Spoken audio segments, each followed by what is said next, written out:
Okay, now how did you go from, you know, just kind of doing it as a hobby, just having fun, kicking and hanging out, to going to like, okay, we gonna do this for real. This is like we trying to make a career out of this. How did that come about?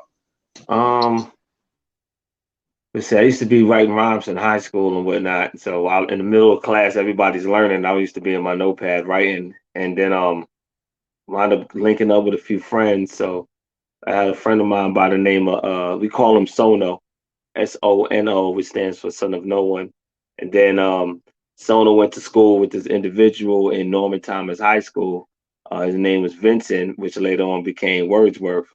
So that's kind of where we started like, yo, we're gonna put this group together and try to make something happen. So we was coming out of like high school, maybe our senior year, trying to really take it serious. And we had like a whack group name. The group name was called Uprising. It was just I don't know how we got it. It's just something that happened. And then once one of my partners went to he went away to college in Atlanta, my man Sono, then it was just me and Words. So we were kind of solo artists at the time, and we just decided to just kind of like move forward and go ahead and try to just make some form of an impact. So we would just run up on people with demos and just rhyme in ciphers and do whatever we had to do. So that's kind of around that time, I'll say maybe my senior year of high school when we started to try to take it serious.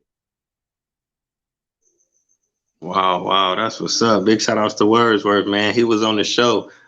Definitely remember we would when I was in high school, we would come home and try to catch them episodes of Lyricist Lounge, man. That's definitely a classic, a staple in Yeah, the hip hop. thank you, thank Yeah, you. yeah. Now, right, I was gonna say now they had the soundtracks, and then y'all ended up getting on that. Now, was how far was that from, you know, like y'all coming out of high school? You know, Mhm. your homeboy went to college. Was that like a great gap in between that, or was that soon after? What the Lyricist Lounge album? Yeah, yeah, because they had the show, and then they was coming with the. I guess it was a like soundtracks, or what? The It's not a soundtrack. So what happened was it was an album. So Lyricist Lounge was more of a an underground rap movement where these two guys, Anthony and Danny, will put it started out in a little small rec room where lyricists would come and kind of meet each other and rhyme and say rhymes amongst each other, and that thing just grew as the word spread about. Then it started hitting stages in New York City at a spot called Wetlands, and that's when everybody started hearing about it. So everybody in the crowd was artists, rhyming, Wow. singers, whatever, poets. It would be dudes in the crowd, and then one day, I was able to meet these guys at a show, and a manager of mine at the time that used to manage me in Words, his name was John Vasquez, gave our demo to them. They liked it. They called us in to perform at the lounge and do a show. Q-Tip was actually the host of that show, and that's how me and Words got introduced to the lounge. And then just from building a good rapport with them, they wanted to put together a project. So they got a deal through Raucus, and they put out this double album, which was Lyricist Lounge Volume 1. And in the making of that album, me and Words did a song called The Cypher. But this one day we was all doing the last song on the album, which is more like a freestyle track with a bunch of rappers.